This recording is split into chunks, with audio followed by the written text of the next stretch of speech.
There we go. All righty. Hey, everybody. So, hey, you got your bass going? You just jamming along with that music? Going. Oh shit, we got Pinecone B just followed. Thank you so much. How y'all like my new layout? Um, yeah, Salamander, Sweet E, help me set this up. Do I look like an actual streamer? Not. Yeah. All I need now is to get like a pipe and drape communist flag in the background. Then I'll be set. Y'all can hear me, right? Y'all let me know if you can hear me because I always worry about that. You know what I mean? I appreciate y'all saying it looks nice. Um, okay, good. Very good. Very good. Thank you so much. So yeah, this is my stream now. Thanks, Elisa. Anyway, I'm glad y'all are here. Hey, Bachaney. Hey, TMKF. It's funny. TMKF Sal actually said that you're on her streams a lot too, and she likes you. So yeah, I appreciate y'all coming tonight. It's going to be a lot of fun. We're going to be talking about personal self growth, um, personal self improvement for the revolution. So this is a topic that's near and dear to my heart, and there's a lot of different aspects to personal self improvement that we talk about all the time, but we don't oftentimes talk about specifically relate to revolution, right? How is it important to becoming a communist? Um, Thank you, Rebecca, with 1218. Appreciate the follow. Um, so yeah, to be honest, I think we should talk about it more because there are things that revolutionaries require, things there's no two ways about that simply you have to have if you're going to be successful as a revolutionary because we see time and time again in history people who lack some of these things causing problems or simply failing. So we don't necessarily even have to look at history. We can also look at the people around us, and we can point out, hey, the reason why your politics are bad in this way is because you have not looked at this particular aspect of your personality or your belief system, and you have not forced yourself to grow. So I believe that personal growth is necessary for the revolution. We're just going to talk about it today. So get ready for a touchy feely, huggy kissy, friendly type episode. I will not be hugging and kissing y'all, but I will hug and kiss myself because I love myself because that is revolutionary self care. Um, yeah. So all right, y'all ready to get? That's right, Comrade Grim. Hugs for everybody. Hey, El Gunga, welcome, welcome. Um, Jason Voorhees, you don't like mush? Well, guess what? This is going to be entirely mush. So I'm gonna ask you one time and one time alone to get with the program. We about to get mush on. Oh yes. Um, y'all didn't think I was gonna bring the guns out, did you? Well, guess what? I sure did. Pow pow. Clack clack clack clack clack clack clack clack. All right, so here we go. Son of a bitch. Kapow. Oh yeah. Hey, can one of y'all try doing something that you can normally do with Nightbot? I don't know if I got Nightbot set up right or not. Um, taste my love bullets out of my love gun. Um, I all right, that looks like a no, huh, Dorian? Looks like I do not have Nightbot set up properly. So I will be asking Sal to help me fix my Nightbot as well. Because I'm a baby and I cannot do anything by myself. Oh, shit. I tried to get it set up myself, but I just couldn't do it. Just could not do it. You're here for the love bullets? uh, oh, my God. Okay, so let's get started. Let's get it started in here. You know, I know a lot of other people have music going in their streams in the background. Hey, socialist, welcome. Personally, I don't know. I like it, but I'm not sure about it. Sometimes I feel like maybe it's a little bit distracting. So I do like some of that like soft guitar music in the background, but I'm just not sure. You know what I mean? I'm just not sure. So I might try it out in the future, and if it turns out it's too distracting, then y'all let me know, and I will, you know, I'll work on it. Get them lo-fi hip hop beats to study to. Yeah, so many of my comrades out there have those lo-fi hip hop beats in the background, and I mean, it's good. Like, it sounds really good when like Comrade Kenny or Comic Con have that lo-fi beats in the background. But I don't know, because I do stuff that's so like kind of lesson oriented. I just don't know if it'll work. But maybe on Tuesdays, you know what I mean, when I'm just kind of bullshitting around, like I might have a presentation here, but that doesn't mean this is really like a lesson.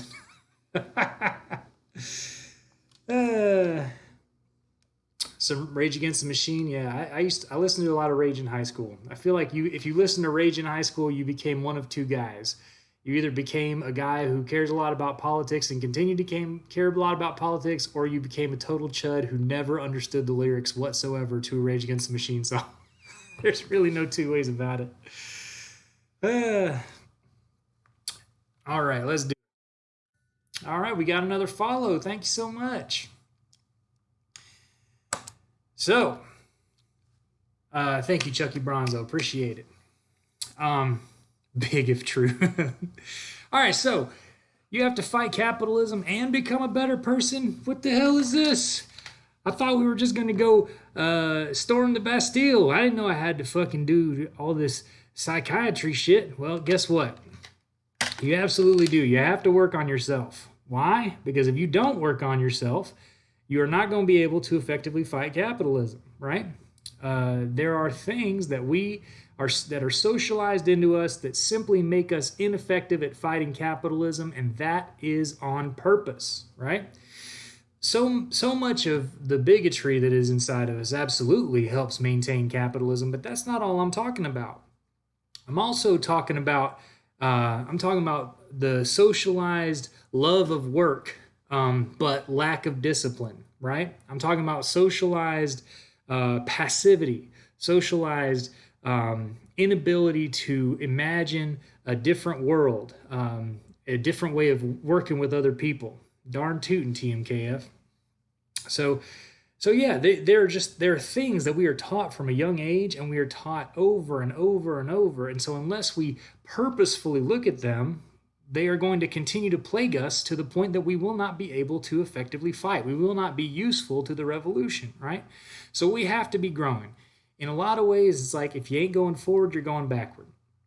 But the good news is it's not a crime, right? It's not a crime to be a person who is not super effective in your revolution. It's not a crime to need to work on yourself. You can do it. You can do big things, Yeah, the revolution in your heart must never end. Exactly. Darth Aztec talking about mini vacations. We are definitely going to get to revolutionary self-care. Absolutely. There's no doubt. So besides being effective to fight capitalism, you're also going to alienate potential comrades constantly, right? That's one of the things we see on Twitter all the time. You see people who are undisciplined, who just say whatever the hell they fucking... hey, T-Griff. They just say whatever the hell they think, and yeah, they constantly, because their socialization is so bigoted, they just let out nasty stuff that makes people turn away, right? Also arrogance, also this people read books and get egotistical about it. We can't do that. We can't do that. We have to meet the people where they're at. You say Rose Twitter basically, yeah. Well, yeah. That's right, Tempest Lord, Tempest. Personal self-growth is like energy. It either pushes you forward or backwards, and you can't stay where you are. You got to keep moving. So, finally, you will be unnecessarily stressed and sad if you do not work on yourself, right? A lot of the things that we do, a lot of the ways that we grow are very much like exercise. It's like working a muscle, where once you've worked it for a while, then it becomes a lot easier to do the lifting, right? When we work on things like resilience and trust, things that are hard, that we are not taught to have as children, right? Then as we go through life, even though things are hard, even though we are actually tasked with more than the average person is as a communist, we are able to deal with more, right? We can sometimes end up feeling more optimistic, more relaxed than regular folks, simply because we have worked these muscles that the regular folks have not worked. So, continuing. Okay, getting right into it. Revolutionary optimism. So, revolutionary optimism is not just staying optimistic, right? It's not just saying, "Oh, we're going to be okay in the future." It's saying, "I'm going to work towards something, and I know communism is going to win. I know that we have a brighter future coming, but I still have to work for it. But I do know it's coming because I'm working for it. I am a part of it. I am not a passive participant in the march towards communism. I am bringing it about and taking care of my fellow man." Now, that also means I ain't centering myself all the time. I ain't saying that I am the one who's going to bring communism to this world, right? We all have to have some other revolutionary humility and other type qualities. But fundamentally, we do have to have this revolutionary optimism, right? Wins don't happen by accident. Exactly. If y'all have ever played team sports, a team that does not think it's going to win ain't going to win, right? You have to have at least a little bit of faith that it is possible for you to win. If you don't feel like it's possible at all for you to win, you're going to play like shit, right? And when it comes to this, when it comes to a propaganda machine that we are fighting that has taught us our entire lives that it is impossible to hurt it, we have to have a little bit of revolutionary optimism to overcome that training. So, yeah, exactly. We ain't waiting for the rock to move up the hill. We're pushing it with everybody else, but we know that rock will get up that hill. Yeah, imagine if Linden didn't believe. Exactly. We have to be true believers, right? But there is comfort in being a true believer. There's a certain amount of happiness in being a true believer, because if you ain't if you don't believe, if it really ain't something that is important to you, right? Or rather something that you think can happen, then you're going to be in this sad place. You're going to be working towards something that just can't work. Yeah, exactly. There ain't no Marxist Leninism nihilism, right? And it saps your energy. Revolutionary optimism gives you energy, right? It allows you to keep carrying on when things are bleak. So yeah, revolutionary optimism is not something that I made up on the spot here. It's something that Huey P. Newton talked about. It's something that many revolutionaries in the past have said something similar to, right? So this is something that every revolutionary has had to develop, whether they talked about it or not. So I want y'all to think about that. I want y'all to think about the idea of, your people who came before you, who fought for this, the lessons that they taught us, the through line of history that will prove us to be correct. All of these things can be comforts to you, right? If you take communism seriously, if you really think it's serious, right? Lanny, I'm glad you feel like the background's gonna pull the comic quick draw on you. It's kind of fun. Thank you, B. I'm glad you appreciate this. Hey, Shoot Bell. I know I saw you. I just want to say hey again. Yeah. So basically, you're part of something. If you're working towards it, you're part of it. We're part of one big communist family, and so as part of this one big communist family, this through line of history that goes back 150 years that has had so many people sacrifice their lives for it, right? We can have peace and hope when we're alone, right? We can even in the darkest times, even at the worst of times, we can feel like we're working towards something big that is inevitable and that our work means something. That's right, Tempest. It's not one of us, it's all of us. And I'm going to get to that in a minute too, because the Zapatistas have a lot of really good phrases. They're always killing it with their phrases. Yeah, exactly, because it does mean something. I ain't just saying it. It's not regular ass optimism. It's revolutionary optimism because it means something. All right. Now we get to revolutionary self-care, which a few people in the chat had already mentioned, right? So this is a stick up. I'm going to be telling y'all, you better start doing things like eating right and meditating and managing your stress levels and taking vacations sometimes when you can and being nice to your partner if you have one and loving yourself even if you don't. You understand? This is a reverse robbery. You got to take care of yourself.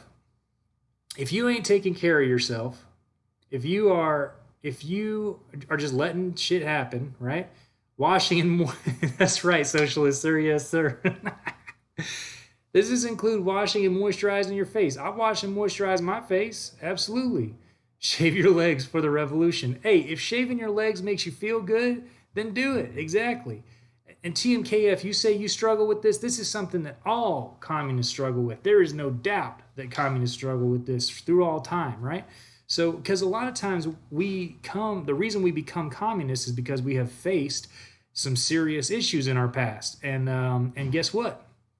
When you face trauma, a lot of times that trauma affects the way that you live, right? It ain't so easy, right? So a lot of the self-care stuff becomes a struggle for you in ways that it may not be such a struggle for some other people. But that just makes it more important in a lot of ways, right? For you to take care of yourself means means you can perform more and valuable work for the revolution, and also you are benefiting from the revolution, right? Can't overthrow the if you ain't cute. Call someone else out. Hey, Janners and the Banners, thank you. Appreciate that. Um, so yeah, Darth Aztec talking about running, exercising, that's definitely part of it. But I want y'all to um I Lanny. I want y'all to think about stress as well, right? Managing stress, taking care of your health beyond just physical fitness through exercise. And some people are good on eating right, but there's more to physical health than just eating right and exercise right. You know, going to the doctor when you need to, um, and just taking care of the way stress locks itself up in your body, right? Um, it locks itself up in your body, so you have to find ways of letting it out. Jason says, "What if you're living in an abusive, oppressive environment?" Well, you know, that is in some ways all of us. But if you're living in an acutely abusive, oppressive environment, I would recommend part of self care is either trying to get out of that environment or really working to set boundaries with the people who are abusive, right? Doing the things that you have to do in order to not be at peak stress all the time. Because you also can't help the revolution if if you are getting constantly abused by somebody, if you're being hurt, and it takes up all of your mental energy just to live. You know what I mean?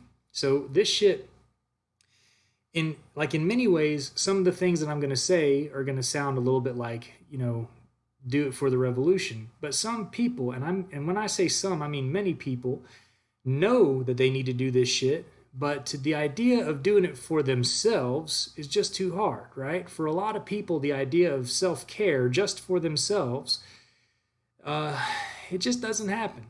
But if you think about it in terms of you're not just doing it for yourself, you're doing it so that you can be a part of something bigger, well, hopefully that gives you a little bit more motivation, right? Some people are already doing a lot of this stuff. None of us are, Buddhas, but some of us are already actively working on ourselves and trying to take care of ourselves. But for those of us who struggle, then this can be an important way of thinking about it, right? That you take care of yourself in order to help others as well. Repairing and relationships or cutting them off, I agree, can be very important. I've cut off some people. Especially sometimes it hurts to cut off people. Honestly, I've cut off some people who oh shit, hey Castle, welcome, thank you so much. Silver L is really cool. So I lost my train of thought. I'm sorry. Anyway, Elisa says, I can't do self care for me. Finding people I have on Twitter makes me want to take care of myself so I can be there for them. Exactly. Exactly right. Now, I try to do self care for me because ultimately I'm going to be the one who I'm left with whenever everything else falls apart, which it has sometimes in my life. So I need to be there for me in order to be there for others if I care about others. But we are interdependent. As a species, we take care of each other. We always have taken care of each other. Capitalism is what creates alienation, which is something that Marx talks about on a regular basis. You know what I mean? But But yeah, uh, community consciousness and communal living is something that really can help. It can really help. So continuing, revolutionary respect.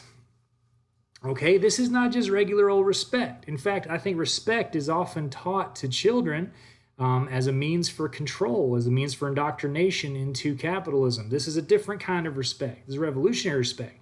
So, for the people, for the enemy, for ourselves, and for each other. All right, let me talk about each one of these individually.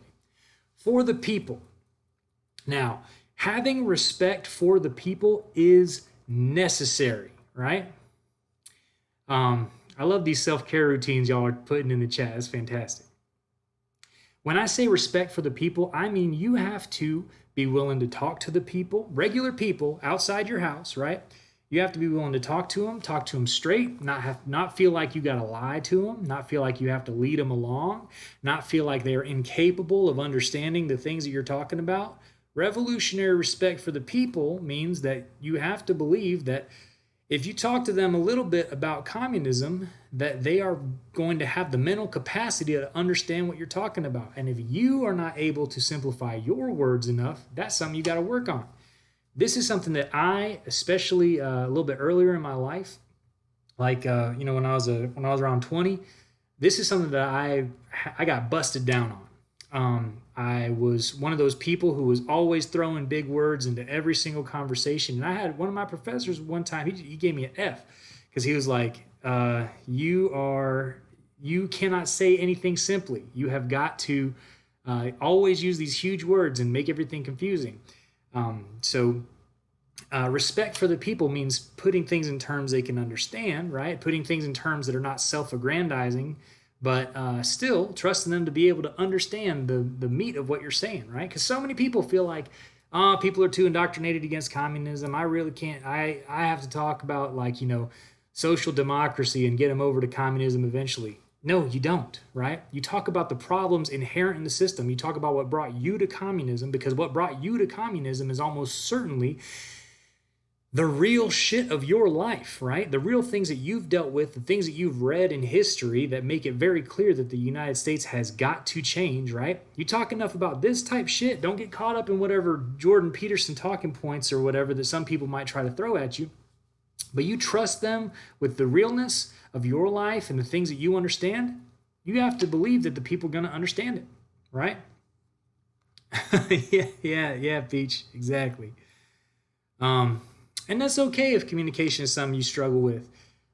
T. Griff and Darth Aztec, that's something to work on, right? Because your ability to communicate with the masses is always going to be important as a communist, right? We don't spend time just talking to other communists. We spend time talking to people who have not yet really understood what it is we are talking about. So, it's something to work on. Keep it simple, sweetheart. Exactly. All right, respect for the enemy. Now, this is something, hey, Tierno, welcome. Respect for the enemy is one thing that I have to say, for example, conservatives simply do not have, right? Conservatives don't believe in respect for the enemy. They think that all leftists are dumb. They think that all of us are weak. They call us soy boys and shit like that, right? So it is a thing that has happened to fascists throughout time, that they have underestimated the left-wing forces that gather against them. It has literally always happened. Yeah, I think it's a good thing they do that too.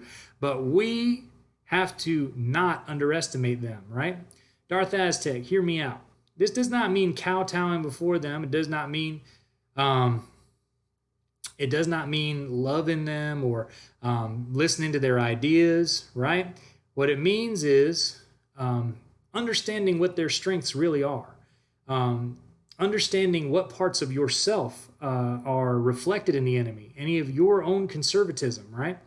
I think, thank you, Mesao. Thank you so much for the follow.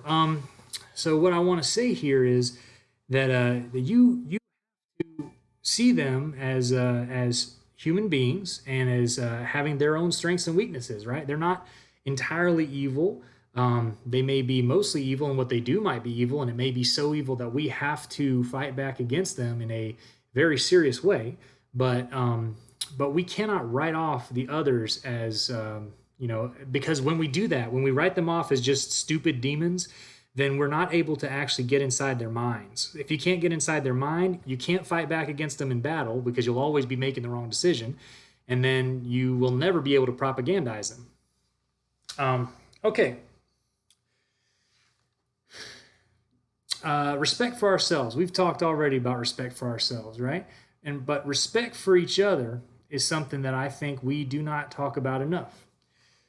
Speaking respectfully to each other is something that I feel like, especially in the modern climate, has been kind of poo-pooed a bit. People don't talk about respecting each other so much.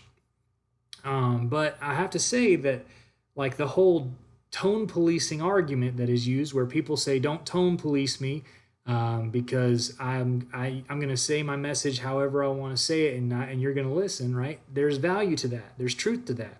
I see tone policing happening all the time, right? I see liberals in particular trying to tone police, people of color and tell them that if they would only be nicer, then they would listen more, they would attract more conservatives or whatever the hell, right? And that's wrong too, right? This concept that you can tell people that you would only listen to them if they were nicer is wrong, right?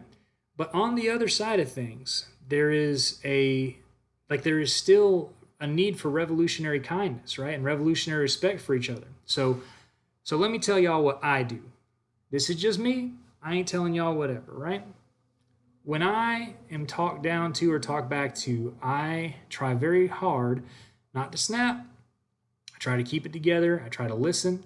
And every now and again, the reason the person is doing that is because I genuinely hurt them, right? And so it really is time for me to be quiet and reflect. And every now and again, the person who's being disrespectful to me has no idea who they're talking to, right? No, not in like a you don't know who I am sense, but more in like they are speaking to someone who is not me, right? And this is something that I realized in walking around in the neighborhood is like when I first got here and people said "fuck you" to me coming from places that are not here. I was like, what? I cannot believe you just said that to me. But what I realized is they were not speaking to me whatsoever, right? So learning when to react and when not to react, how to react, has been a big journey for me.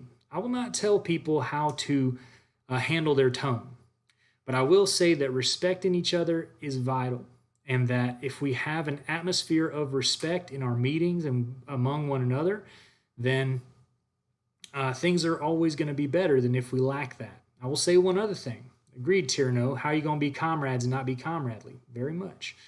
One other thing is that also means that we, especially as white people, have got to pause and listen when our non-white comrades say something, right?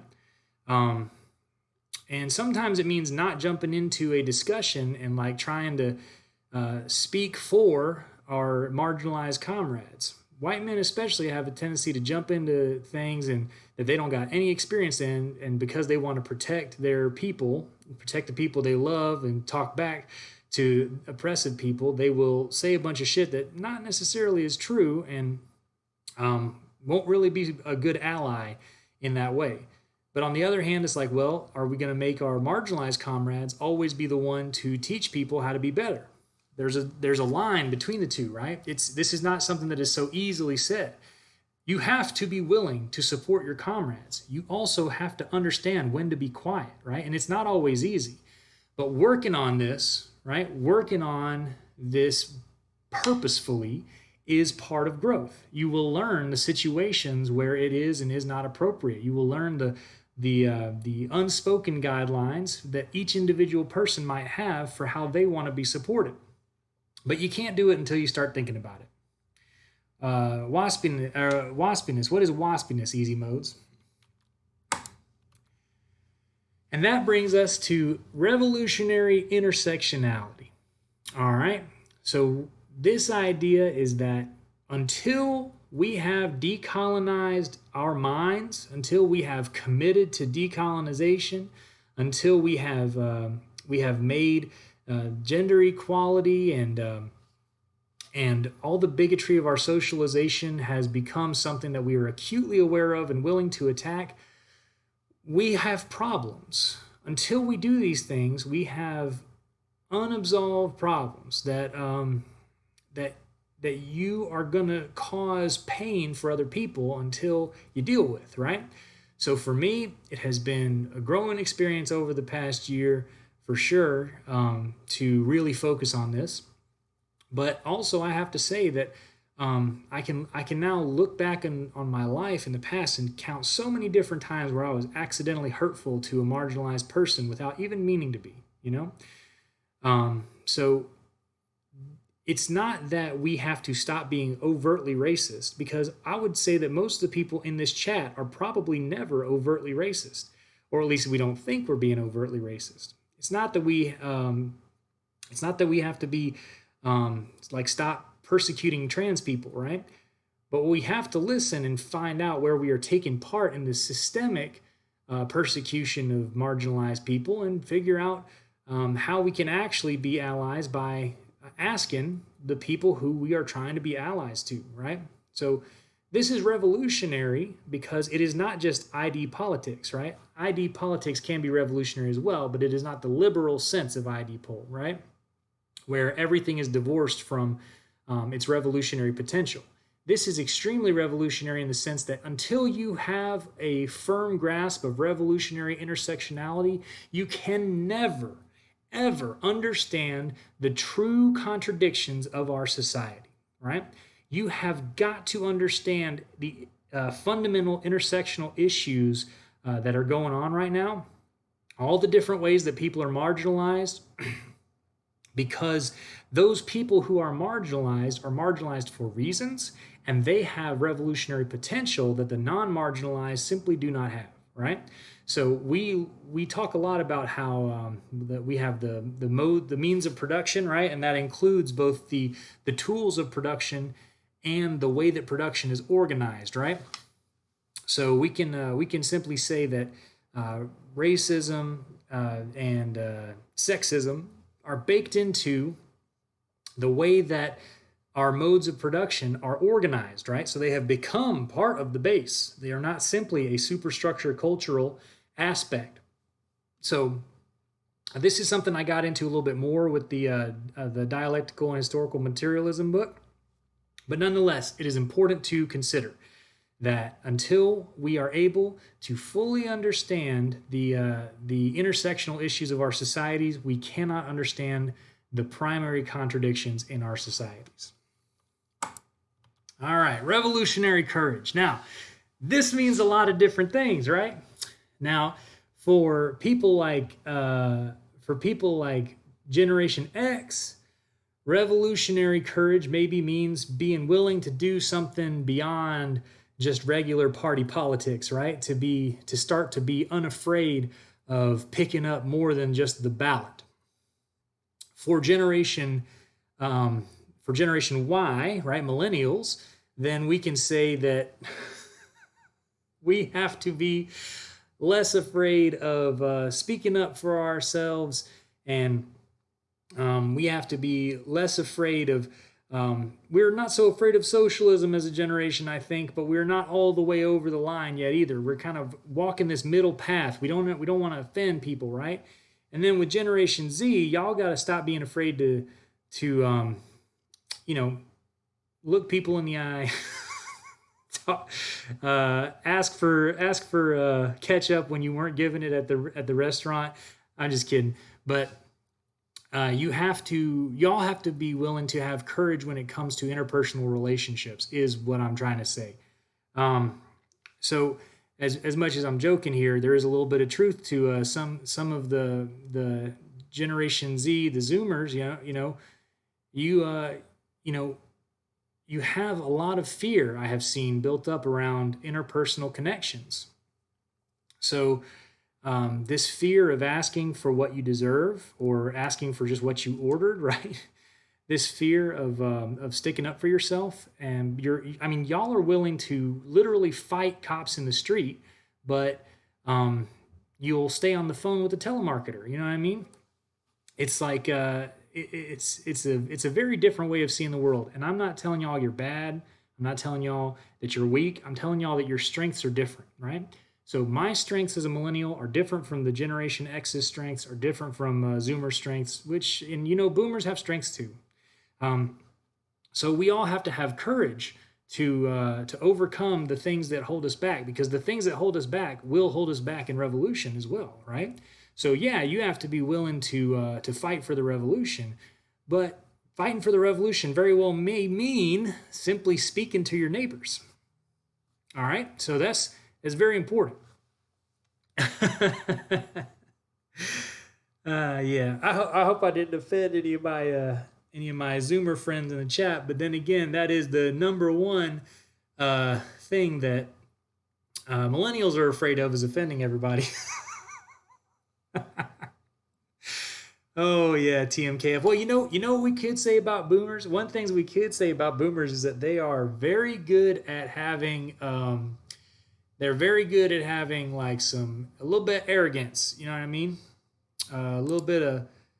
Look at that, chat is finally caught up and is finally being big. I don't know why it's behaving like that. I just got Streamlabs up and running, so it's not got all its kinks worked out yet. Yeah. Exactly. Discount estrogen. A new draft would definitely fail. Zoomers would just be burning up their draft cards. But if somebody cut in front of them in line, they would just let it happen. Easy modes, talking about if your neighbors are racist. Well, I ain't talking about your immediate neighbors necessarily, but there's got to be like-minded people in your town. I mean, there are Democrats in every red state. And I'm not saying that we have to only talk to Democrats, but I am saying that that there are not just conservative, right-wing, like neo-fascists all over the red states and only pockets of civility and understanding in the cities in blue. That's not how things work, right? As communists, we have to understand that there are two sides of fascism, Democrats and Republicans, right? And even though Republicans absolutely are more overtly racist, the Democrats are covertly racist. So everybody has socialized racism to work on, right? So we really have to be brave in talking to all of them, because some of them may not be that bad. They may not be just like their pundits, overtly racist. They may be just not really sure about politics, but were raised in a conservative environment. There's a difference between somebody who was simply raised in a conservative environment and is apolitical and is therefore complicit in socialized racism, but not necessarily taking part in the overt racism, right? And those people have revolutionary potential, even though they may be called themselves Republicans, right? So anyway, poor treatment of workers disgust you. They disgust me too, Laney. I hate that shit. Yeah, Pinecone B says that they and Shu live in the reddest of red states, so communists exist in red states. And you know what? The truth is, turning a red state into a red state. The truth is that people change ideology based on material conditions, right? So when you have your trailer park burned down in the middle of nowhere, Georgia, and the insurance companies won't pay for your house, somebody standing by the sidelines saying that's the way they always behave. The reason that they're doing this is because of capitalism. Let me give you some food. Let me give you a place to stay for a little while you get your life in order, right? If a communist is in the wings doing that, and the local church is simply preaching the health and wealth gospel, saying that maybe God is punishing you for something, right? Well, you know what? They might end up having a different view on communists. They may start learning that working on themselves will lead to some better things. You know what I mean? So hold on a second. Let me move this to the top. Hey, y'all want to do something fun? Put some emotes in the chat. Put a whole bunch of emotes in the chat. Talk to the workers, exactly. Talk to the people doing your rich neighbor's nails, exactly. Exactly. Yeah, there we go. Let's get wild in the chat. Ah, shit. Yeah, exactly. Unassuming Kiwi. Addressing people's needs is actually going to get that foot in the door. Exactly. Um. So, okay, now y'all cut it out so I can get back to this shit. I just thought that was fun. I forgot to bring it up in the chat. Oh shit, y'all got some good ones. Oh man, I want I want to lend an emoji too. I don't know how y'all get all these emojis. I need to learn how to do it myself. Lanny. I'm gonna try to get emotes. Maybe I'll ask one of my friends to help me get emotes because like maybe I'll ask Comrade Grimm to help me with that because it's actually easy now. I think. Um, so anyway, hail yourselves, everybody. Okay, good. Yes, Elisa, I agree. So, is all of this actually revolutionary? Now, don't get me wrong, I'm only part way through, but I just wanted to take a quick break and ask, is all this really revolutionary? And the answer is yes. To have a revolution, everything must be geared to revolution. Now, that doesn't mean that you can't be working on these things for yourself, because we do grow for ourselves as well, right? We're not just growing people and forgetting about everybody else. Uh, Kamalo Anthony Soprano, thank you so much. But still, revolutions require things to be geared toward revolution, right? If you know that it is going to take 10 years before we can actually have a revolution, then you have to start 10 years in advance, right? So whenever you're working on yourself, just like whenever you're building things in the community, you're planning for the long term. I am not the best Gomer that I am going to be forever, right? I am the Gomer that I am right now, but I am going to continue to grow to actually one day be important to the revolution. That takes time. And when I say important, I mean important as all of us are, right? But right now, if the revolution kicked off tomorrow, I very well may be detrimental to it, right? So we have to grow in order to take part. So, also, becoming better for the revolution is still becoming better for yourself, but just becoming better for yourself is not necessarily better for the revolution. You gotta have that mindset, the mindset of doing things towards revolution, right? Jason Voorhees say you can't wait 10 years. Well, I mean, I hope you kick it off before then. I hope everybody can come together in the next 5 years. Personally, I think that 5 years may be a very revolutionary time, 5 years from now. But on the other hand, I think that shit takes time to build up. We have to deal with this anti-communism that is rampant in this country, and it just takes time, you know? So that's my revolutionary optimism. Whatever time it takes, we will survive. And if things get bad, if climate change fucks everything up before we have a revolution, well, that's life. You know what I mean? We got to keep working. We got to keep our eyes on the prize, which is the inevitable rise of global communism. Yeah, Comrade Bubbles, you say you got a lot of work to do on yourself. I got a lot of work to do on myself. You know what I mean? I'm not perfect. And I don't think that I'm going to be any kind of leader in the revolution. I just like to teach. I like to talk to people. And I like to organize different groups in the area, right? And that's good enough, right? That's all I got to do. I got to keep doing that shit. And I don't have to consider myself as unrevolutionary if I don't cause the next revolution and become the next Lenin, right? Jason, you need to find a purpose for any revolution. Well, keep working on it. You got time. You can figure things out right now. You can read, you can study, you can work out, right?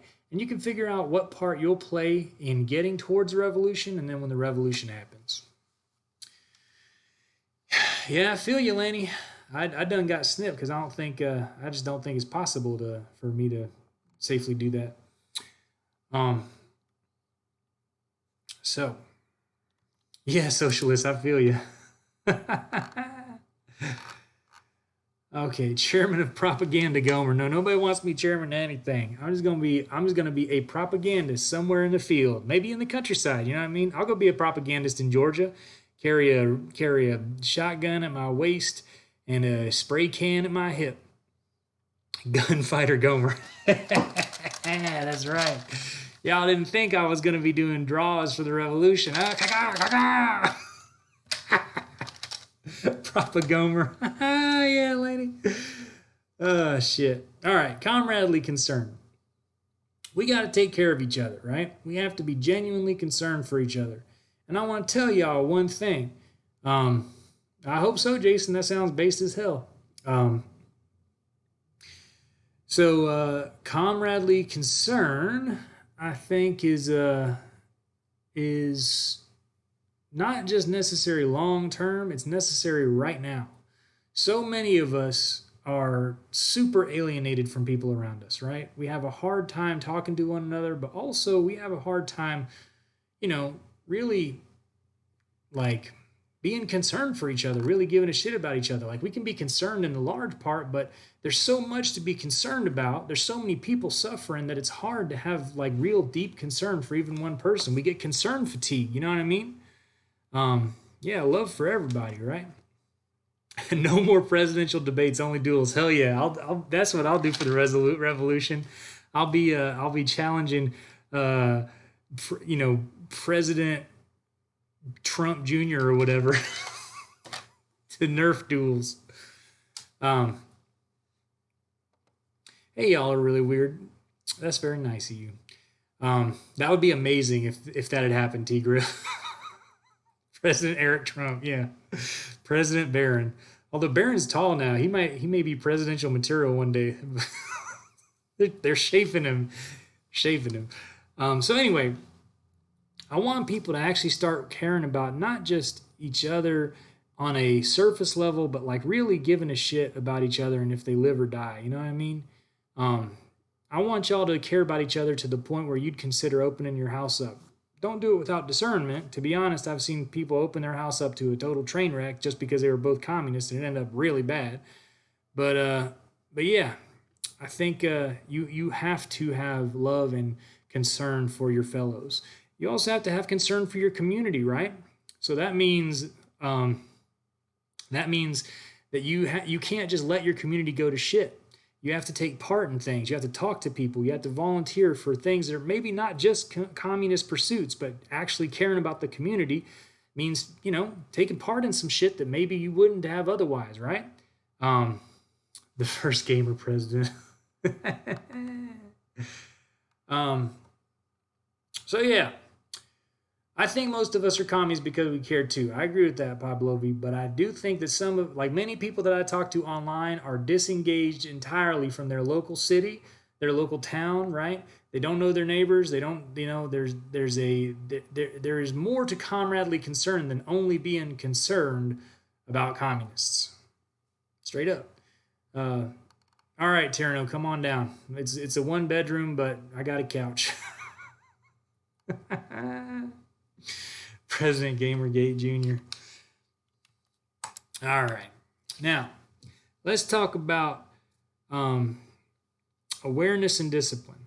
Real quick, TMKF, your whole community is so alienated, no one talks to each other, no one even shows up at local committee meetings or anything like that. Well, it starts with one, you know what I mean? Showing up, finding out who does care in the community, trying to do shit like, I know I'm going to say some goofy shit here for a second, but bear with me, all right? My dad, absolutely, Jamie, comradely concern is mass line. We'll get to other mass line shit in a second. This is all reworked mass line, Jamie. Don't tip my hand, though. My dad used to go around the side of the highway picking up trash. My dad used to mow my neighbor's lawns. Like, he'd just go by with his ride-on mower and be like, hey, I'm already riding around on this thing. Can I just do your front lawn real quick? And people thought he was weird as fuck, right? They would be like, what? Why are you doing that? That is so weird. But with time, he actually ended up meeting some people, you know what I mean? And like meeting the neighbors, and people ended up liking him. And he ended up being so well liked that he fucking like became like a mascot of the neighborhood just from doing this whole like people still thought he was weird, but they understood that he came from a place of care, right? So that's just one story of like how my dad kind of took a neighborhood that was, very isolated like normal neighborhoods and turned it into more of a neighborhood, right? Some neighborhoods already have that. Talk about joining your local HOA in order to Have some comradely concern. That's an interesting idea. Buying from your local dealer, sure, why not? Um, but but yeah, having a little bit of comradely concern is important. All right. Give me your dad right now. Well, my dad fucked me up another way, so don't worry. He's not a perfect person, I promise you that. Shit. Okay, so awareness and discipline. Awareness and discipline means a lot of different things, all right? So I'm talking about OPSEC. I am talking about OPSEC as far as like we need to start practicing OPSEC right now. We need to learn the roads in our city to where we can use it without our phones. We need to make sure that we are obeying a lot of the normal laws so that we can if ever there's a need to not obey the law, then we won't get caught on some dumb bullshit, right? Making cookies for new neighbors, absolutely, B. Thank you for the follow, Infinity Phoenix. I appreciate that. But also, there is training and awareness necessary in. I'm sorry, there's awareness and discipline necessary in training, right? You have to be aware of what opportunities are around you and what you need to train for, right? So maybe because we're not so close to a revolution right now, training for how to, do running gun drills ain't really a thing, right? But training for how to start a tenants union in your neighborhood is a thing, right? So being aware of what the revolutionary concerns are right now, very important. Miss Marx's Mr. Rogers' neighborhood. Marxist Rogers' neighborhood. Won't you be my comrade? That's good shit. That's really good shit, Tempest. I would like to hear someone record that. Um, uh, Doing it for free is well, it's a start, Grim. It is a start. So talking about work now, right? Discipline in the work is something that some people talk about on Twitter sometimes, but I don't feel like it gets talked about enough, right? Um, so work, when we're talking about doing the work, uh, it takes work, right? I know y'all are worn down from your regular jobs, um, but discipline in doing some kind of volunteer activity every week, discipline in actually talking to new people about communism, in making this a less stigmatized word, and allowing people to see through your deeds that you are not a totally messed up wild person, or at least you're not in the. It doesn't affect you in the good deeds that you do, because I am a totally messed up wild person in a lot of ways. And get out and do some stuff takes discipline, right? You got to know what needs done in your neighborhood, and you got to have the discipline to do it on a week-to-week basis, right? It don't mean just doing one time and calling it a day. And it don't mean allowing yourself to get discouraged, right? If you do something and it don't work out, you have to have the awareness of what you need to change to in order to, or what you need to try, in order to see if something else would work out, right? So that's discipline. Not getting discouraged is the other half of discipline. There's both getting off the couch and not going back to the couch when shit doesn't work out. You have to have both. That is revolutionary. To do things and then to change things up when things don't work is both necessary. All right, let's see what we're doing in the chat. I can get from my house into town to the nearest city by 10 different routes without even having to think. Badass, T. Griff. That's great. That is very good. Yeah, self-proclaimed leftists really got to stop being on the internet so much. Well, you know what? I'll tell you. I think a lot of people spend a lot of time on the internet. I certainly spend a lot of time on the internet. But I think if all you ever do is spend time on the internet, if you never actually get out and do some volunteer work in the real world, then it's going to be hard. And let me tell you something else. For my disabled comrades out there, it is absolutely possible to take part and to be important, not just to be a tag along, but rather to be important as a disabled person. If you are immunocompromised, you can do the necessary footwork ahead of time to help out people, to plan, to schedule, to handle money, whatever it has to be, online. And if you are locked indoors, if you are immunocompromised, then you can do things for groups anywhere, right? You can volunteer for something in New York if you live in the middle of Texas. So my disabled comrades out there absolutely have a part to play in this revolution, an important part to play in this revolution, and you can get started right now, right? You are valuable, you are wanted, your work is necessary. Jamie, am I summarizing Mao's on practice? Stop giving my shit away. Stop it. Listen, I can sneak Mao's stuff in and pretend it is my own, and that is okay. That is allowed. Exposed. Um, a comrade's workout stream. That's an interesting idea. I bet Comrade Kenny could do that. He's buff as hell. Um, wow. That's awesome. That's awesome, T Griff. Gomer flavored Mao, exactly. That's what I always talk about with propaganda, isn't it? I say just make propaganda in the style, in the aesthetic of the people that you're trying to talk to, right? And for me, I'm simply trying to restate certain things in very simple terms. You want to know who else does that? Bo, the fifth column, who I look up to and think is cool. Gomerism, Maoism. Nobody wants that. Nobody wants to follow that. Um, yeah, Jason, exactly. Think about sending some supplies tomorrow to Austin Mutual Aid headquarters. Exactly. You can always give money. Shit, you know what I mean? Like giving money, giving hard, giving till it hurts to some of these mutual aid efforts. Of course, not giving until you have nothing left. Not giving until you have nothing that you can um, rely on in hard times. But going a little bit without, sacrificing a little bit in order to give to others. That's absolutely revolutionary behavior. Very much revolutionary behavior. Um, so, Darth Aztec, this is for everyone, everything, for us, nothing. Exactly. That's the translation. Okay, so um, disabled vets, right on. Yeah, I'll do that, Abattoir. I like Silver. He's I actually go to his streams during the daytime on a fairly kind of a regular basis, to be honest, because he says some really good stuff in the books that he's reading. The book where he was reading a little while ago about the basically the proof that the labor aristocracy exists. Man, I mean that I thought that was a better explanation in that book than the one that's in Settlers, to be honest. I forget which book it is, but it really lays it out very clearly and to the point where it's like, oh shit, I didn't think about that. I really need to think about that. No, no, socialist, no. Thank you, Thea Kimmel. I appreciate the follow. Ah, shit, MG commie.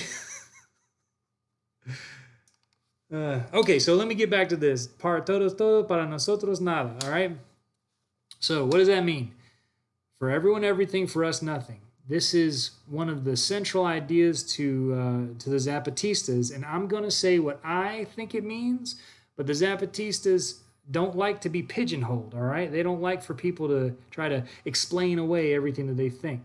In fact, one big part of what they say is that like this language of the modern era at times does not actually encapsulate what they mean, and what they do. Um, so bonfire commies, yeah, that's right. So yeah, so what this means to me is the idea that we are we are humble, right? We give. We don't always take. We are commanded. We don't command, right? There's actually a whole there's a let me read them off to you because I actually think it's worthwhile to read it. Oh, thanks, Avatar. I appreciate that shit. Um, so I had a different thing, but it did a present box, and that was kind of cute, honestly. I might keep that. I had a different one. Okay, so I'm going to read off to y'all several of the different Zapatista phrases that they have. Um, they have like a whole list of things that they say that are kind of like nothing for us, everything for others. You know what I mean? It is a attitude of humility, and I think this attitude of humility and not trying to lead, but being happy to follow, happy to do your part, to work rather than being put to the front. This kind of shit is revolutionary, right? It doesn't mean you have to be passive. In fact, it's the opposite of being passive. You have to learn who to follow. You have to learn how to do the work. You have to be willing to do some do some real shit, and not just be willing to talk all the time, right?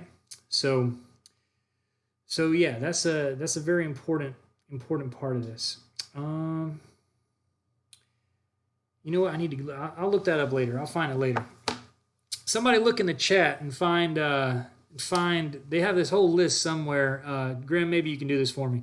They have this whole list of all the different Zapatista phrases that they like to say. I think it'd be really cool to go through it together.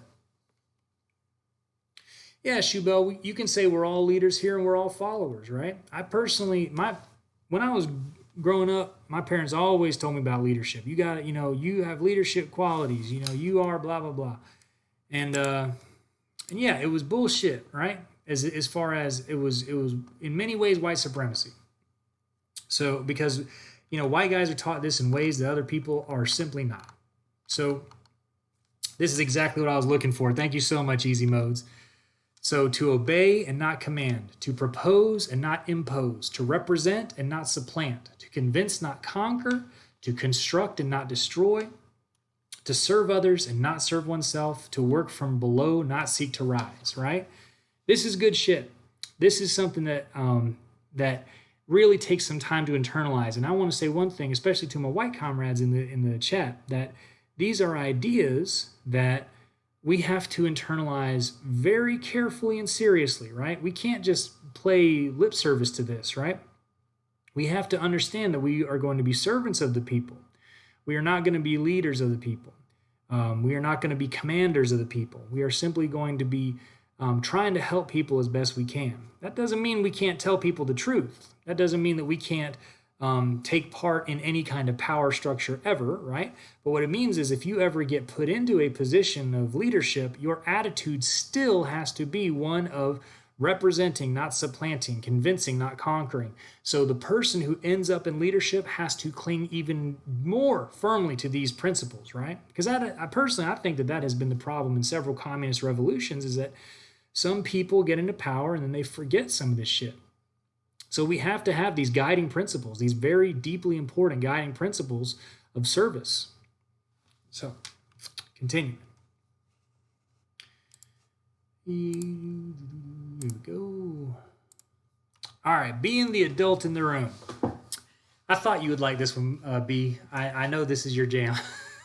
all that, serve the servants type stuff. I know that's your jam. Okay, being the adult in the room. Hear me out, all right? It is important to let other people be childish if they need to be, right? We don't have to correct every single person's bad behavior all the time. What we do have to do is not sink down to their level of bad behavior, right? So when someone's being awful, like for example, Candace Owens, right? If Candace Owens is being awful, we don't sink to using racist stereotypes or saying things that are very bad about her as a black woman engaging in misogynoir, just because she's such a bad person. All right. Good night, socialist. Thank you for stopping by. So yeah, I think this is something that in so many different ways applies, right?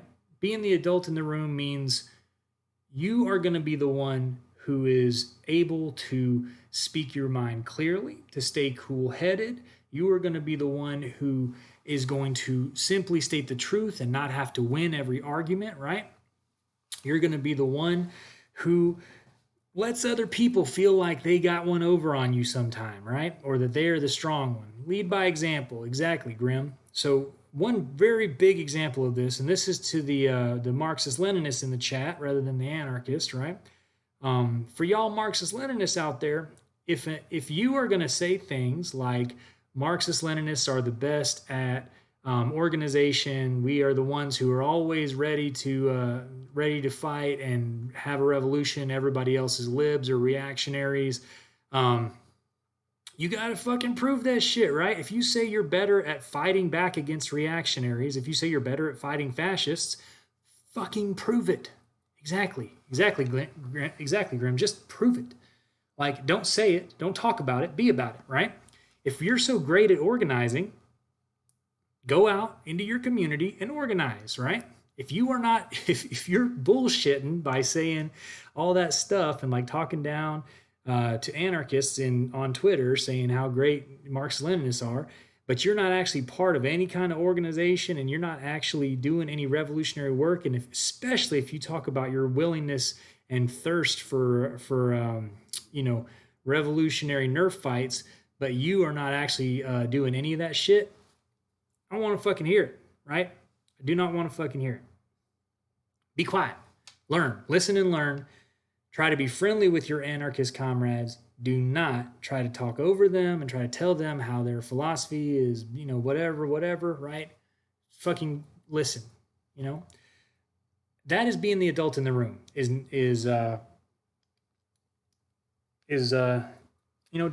what you have to do. So Jason, you ask a good question. What I want to know, why some people really want to turn stuff like organizing into a competition. That is a great question, Jason. I I know plenty of people who are kind of like that. People who really get off on talking about like, don't you know who I am? I do this, that, and the other. And yeah, we gotta beware of that. We have to stop doing that kind of shit. That it is liberalism. Mao in Combat Liberalism spoke specifically about that, right? To act like you have done a great service to the revolution is liberalism, is what Mao says, right? So yeah, we don't fuck with that. We don't do that shit. Yeah, exactly, B. This is something that I am not an anarchist, so I'm not going to tell the anarchists how to behave here. But I will tell my fellow communists how to behave, because I see some people misbehaving on Twitter sometimes, and I don't want to see it, right? If somebody acts up, if somebody comes for you, you don't have to defend Stalin every single time. You don't have to defend, the ML party line every single time.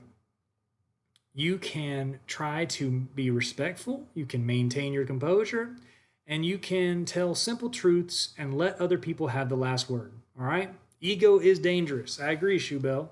I agree. Magoki, is there a bit of confusion between mobilization and organization? Perhaps. I mean, yeah, if you want to put your idea on the difference between the two in the chat, I think that'd be very interesting. TMKF, except lib Twitter, drunk on lib Twitter all the time, all days, no matter what. No, that's not what I'm saying. Personally, I feel like we can. I mean, I dunk on lib Twitter as well, for sure, but I make sure to only dump on like those 100,000 100,000 followers or more accounts. You know what I mean? People who really ain't, like, if you got 500,000 followers, then you probably can take a little bit of pushback and are probably not even going to check the messages, right? You're not even going to check your mentions. But I do think that some of these, like some libs will come into my mentions on a regular basis and try to tell me how I'm wrong, right? And if I show them that I am a mature ass person who's not going to jump on them, not going to fight with them, simply going to say my truth and move on, they respect that. People respect when they're an asshole to you and you're not an asshole back to them. They think, wow, this person is like a lion and I'm like a little fucking bird, you know? Blue checks are sacrifices for my punchlines. Yes, exactly, Tyranno. Jamie, does that mean I have to stop making fun of people with bad opinions for being white 99% of the time? Okay, I believe personally that a firm call out can help some ways. Like, hey man, I know you want to be a comrade, but this particular thing that you are saying is uncomradely. These are the exact reasons why. Sometimes that kind of shit will get people to be quiet a lot more than, like, memeing on them. Prepared gravy. I do not know what that means. Dunk on accounts that were made 2 weeks ago and have 20 followers. Yeah, there you go, TMKF. That is another one that I sometimes I personally just block those motherfuckers because they will always be bothering me. To be honest, they love to make new accounts. My partner and I always say it's like one of them people who hate me. It's like this one guy who just makes account after account after account. Like, notice me, senpai. All right. So learning to listen. This is something that we all need to do. All right. This is something that I've kind of spoken on before, but I want to particularly call out here our white comrades on Twitter. They just have such a hard time, I find, listening to our comrades of color, and it's something that we need to work on. We got to be better about, just listening, just really taking time to seek out knowledge, to listen to people. Revolutionary, straight up. Super Gladio World, thank you so much for following. I appreciate that. And learning to trust as well. So learning to trust each other, learning to trust people, to have in the back of your mind that corruption is possible, that infiltration is possible, and so to work out ways organizationally and operational security ways for combating that is important. But to trust individuals until they prove that they are not your comrade is important, right? So don't let your name out there, you know what I mean? Don't tell people where you live and shit. But it's okay for everybody in the room to have a code name and for you still to trust them with your life, I agree, Jess. I agree. Yeah, TMKF. I feel you. In fact, you did say that last stream. That's funny. Say you always listen. Hey, Annie, I appreciate that. Thank you so much. Sis left us as well. Yes, Jason Voorhees. I had a friend talk to me in the DMs today about neo pronouns, and they were fine. They were not saying anything bad, but they were just they're just like, I don't really understand it, right? So we had a conversation about it, and I was like, it made me think, like, it's so valuable just to listen to each other, to gently ask questions on the sideline rather than coming back and being like, I don't understand that. That don't make sense. That's dumb, right? Just listen. A little bit of listening goes a long way. I've learned a lot from just listening. And one other thing, don't be waiting to just slip your opinion in. You know what I mean? So often I see people on Twitter doing that where they're like, and I can just see it coming. They're waiting for well, don't you think blah, blah, blah, blah. Don't fucking do that. Just commit. If you're used to giving your opinion, commit to not giving your opinion for a little while. If you're used to never giving your opinion, commit to trying to talk more loudly. We all got to develop these same skills, you know what I mean? We have complementary skills, but we also have to have them in ourselves. All right. Thinking, planning, and speaking up, just like I was saying, right? Practice listening, but also practice speaking if you ain't used to it. Yes, Easy Modes. Go back to the vetting stuff I was talking about in the previous stream. Yes, absolutely. Try to make sure that people are getting open-ended questions and then actually listen to what they're saying. Don't be trying to talk and give your opinions. That is absolutely. I don't know if I even mentioned that in the last stream when I talked about vetting, but one thing that we always talked about is if you go in and you tell them a bunch of your opinions, if they are fash, then they just got your whole program, right? They know how to, even if they fail this vetting session, they know how to talk for the next vetting session. They just talk like you talked, right? So don't give a bunch of your opinions in vetting. Exactly. Ask questions, ask open-ended questions, ask probing questions. Don't be waiting for your turn to talk. Yeah, to hit good. Practice listening. Exactly. This shit is so good. It's so good to practice. Taking a vow of silence for not for talking, just for opinion giving. That can be a good thing. I give my opinions a lot on Twitter, but to be honest, in real life, I give my opinions to my partner, but I keep my opinions a lot to myself elsewise. And practicing going for long periods of time without giving your opinions, if you're used to giving your opinions, is praxis. Practicing giving your opinions when you never give your opinions is also praxis, right? So let's talk about revolutionary thinking and planning as well, all right? thinking is not just being like a reader and considering philosophy and shit, right? Um, thinking means really using your brain about shit, not being passive. When we have big meetings, small meetings, when you are a water carrier versus when you are the top boss, whatever, right? Whatever your position is, whatever your role is in a group, you have to be active in the way that you take part in it. Thank you, 96 Hudson. I appreciate that. Be active in the way you take part in it. Speak up when things are messed up. Right? If there's a problem going on and you never speak up, the problem continues. Right? You have to find respectful ways of doing it, and you have to find out when sometimes you just think something's a problem, but you really haven't watched long enough to understand why it is in place. But on the other hand, like Two Hit Good, if you say, it's an anxiety thing, you freeze up and go blank, right? You're the kind of person who probably notices problems and has a hard time expressing them. You know what I mean? Um, so you probably have some valuable things to say that your comrades would benefit from. So that's what I'm talking about. You know what I mean?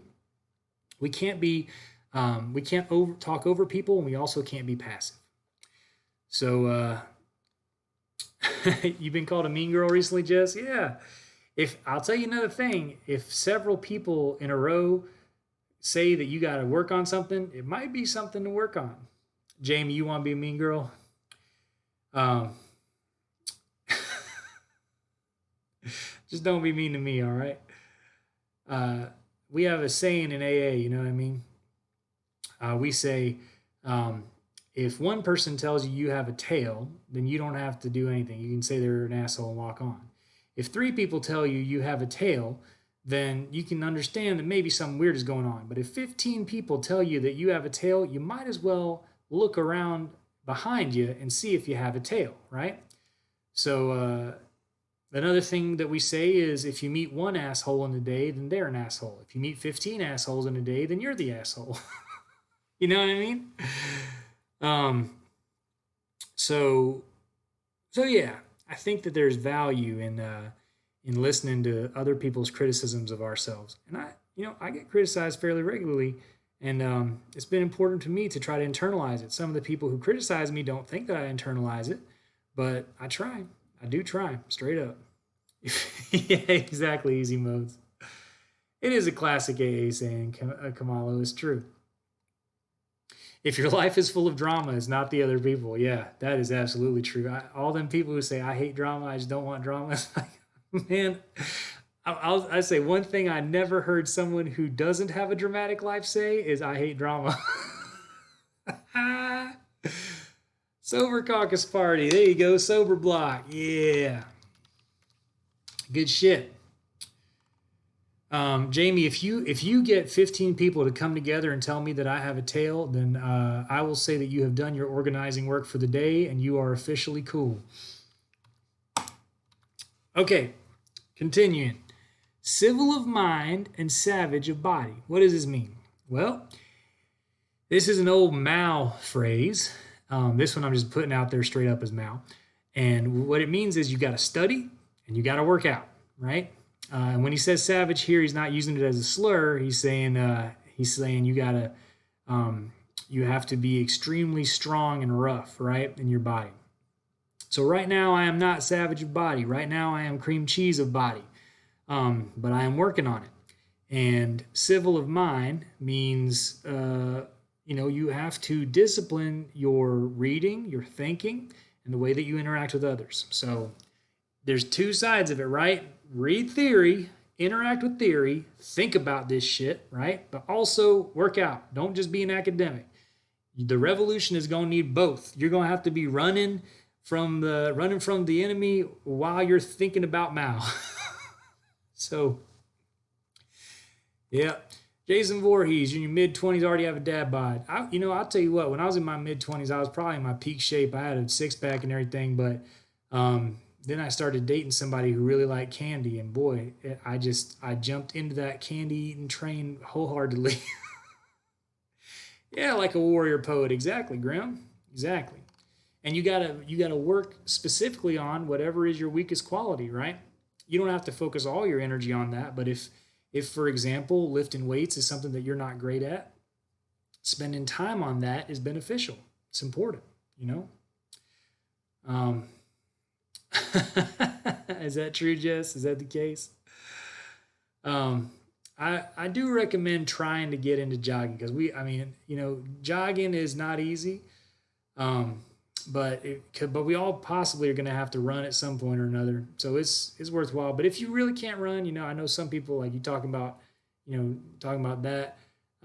Some people really can't run. So, but still doing some cardio so that when the time comes that you have to run, you still are going to be okay. Is I think important. Pick up stone, put stone down. Pick up book, put book down. Hell yeah, TMKF. Um, yeah, exactly, Graham. You can run, but lifting is hard. Yeah, so you know what you got to work on, right? Swimming is useful. Yeah, sure. Any kind of cardio is useful. Mao is saying you got to be strong, you got to have good cardio, but you also got to read theory and you got to be able to interact with people. You want to be a total package to be a revolutionary. And that doesn't mean being high, because at the end of the day, I'm probably still going to have a bit of a dad bod beer gut, right? But what it does mean is I will be ready for whatever happens, right? I'll be ready for bullshit that I get told through propaganda, and I'll be ready to run and gun if I need to. I will be ready. It's important. All right, audacity, audacity, audacity. That's what Chase said. So there you go, Tierno. Audacity, audacity, audacity means you have to be audacious. You have to be brave. You have to be willing to do things that people say is impossible. When people say this can never happen, you have to say, I'm going to fucking try. You are not the boss of me. I'm going to try. Right? So the revolutionary is audacious. That means starting up new programs that people say are going to fail. It means talking to people who people say will never accept communism. It means doing things that everyone, that traditional wisdom or whatever says is impossible. You try it, because that's revolution. Of course, we're propagandized to think that shit is impossible. That's the whole point, right? The whole point is to stop us from even trying to do revolutionary activity, right? Because if we try, they're going to have to expend a bunch of resources to put us down, even if we do it badly, right? So they want to train us to think that so much shit is impossible that is absolutely possible. So audacity is a fundamental characteristic of a revolutionary. Good, Elisa. Stay audacious. Stay. Cooper, you think dad bods are hot? Nice, thank you. Okay.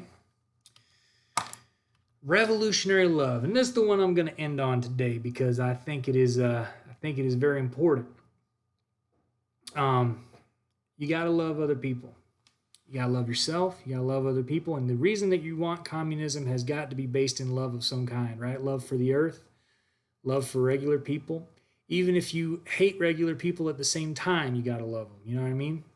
That's how I feel. I know a lot of my marginalized comrades do not love white people. And I understand that because white people have hurt them constantly through their lives. When I read Malcolm X's autobiography, it's just white people doing bad shit one after another, right? But I have to love all the people that I interact with, the people on earth, you know what I mean? Because I'm doing this for them. At the end of the day, I'm doing this for them, right? You love Lou? Yeah, well, Lou is amazing. I'm glad we're being a little wholesome right now, Tierno. Yeah, I'm trying to find my reason for wanting a revolution to be more than I'm hurt. I want my reason for revolution to be I want to do stuff for you. You know what I mean? I want to do something to help the rest of the world, not just make my own situation better, because revolution is based on wanting to make everybody's situation better. Otherwise, you would just go out and be a banker to make your own situation better. Hey, Comrade Clever Name, welcome. Awesome, TMKF, awesome. Yeah, B, you could say love is revolutionary, but I do think that there is that. All right, I'm gonna be real. I don't think that you can love your way into revolution, but I think that love is necessary for revolution, straight up. So, I was taking part in the organizing group for kind of helping out Black people in my neighborhood. I was taking part in that the other day, and they do this thing where they have like a peace march, through the streets where they try to promote peace by shouting on megaphones, but about positive shit. You know what I mean? And that's good. That is good. But I have to say that I think that there are other ways in the community to promote it, that just putting out the good energy is not enough, right? It takes, like, revolution takes revolution, which is not just being, being nice to everybody and loving everybody. There's the other component to that, right? There will be neither love nor sex. Love doesn't equal pacifism. I agree with that. I definitely agree with that. So we got to love each other. We have to have love for the people. And we have to apply that to our revolution. If our revolution lacks love, it ain't a revolution. Straight up. Yeah, I agree with that, B. Those with means must practice love as a verb. I agree with that. Hey, Magoki, absolutely. Projection from white people because they know that they colonize, that we colonize y'all, and so we're worried that y'all will colonize us back, right? Zapatistas talk about that all the time, and it is a very, I mean, it's just a true statement. I mean, I ain't the one teaching you. You fucking know, right? But yeah, anytime I see people talking about like seriously talking about the USSA, or saying that like decolonization is not important, saying that class reductionism is valid, I tell them that a lot of that shit simply comes from fear of indigenous rule, that they are afraid that they are going to be treated the way that we treated the colonized people of this land. So yeah, absolutely. I say that we better work on that projection. We better look into that projection as white people, because it ain't revolutionary. It ain't revolutionary at all. So, alrighty, that is all I got for today. It's yeah, coming in right at an hour and a half, so that's good.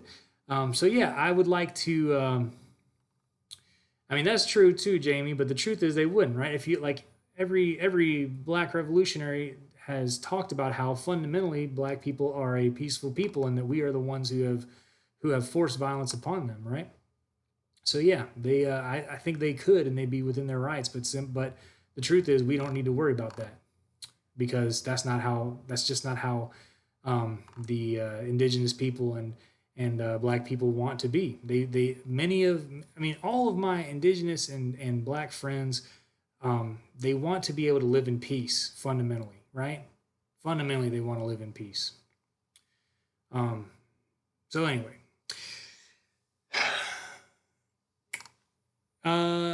yeah, my Jamie, my username used to be USSA, but just as a joke. But it's some people have taught me that is not a funny joke.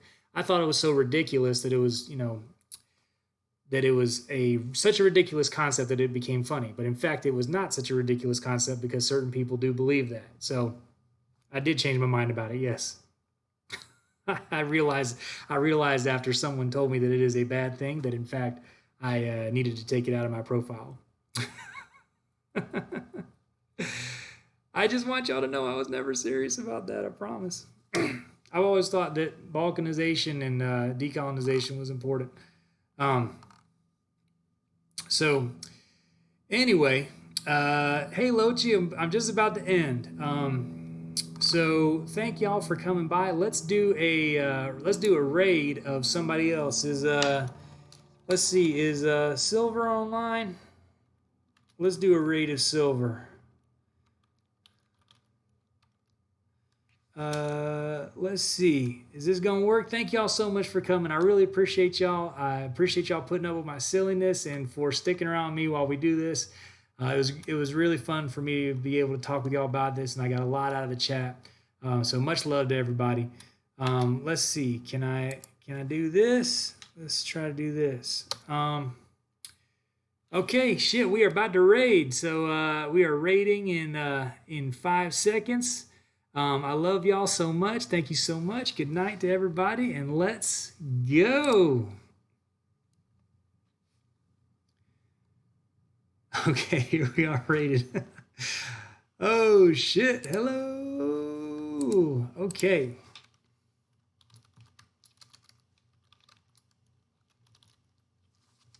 Okay, now I'm gonna end the stream.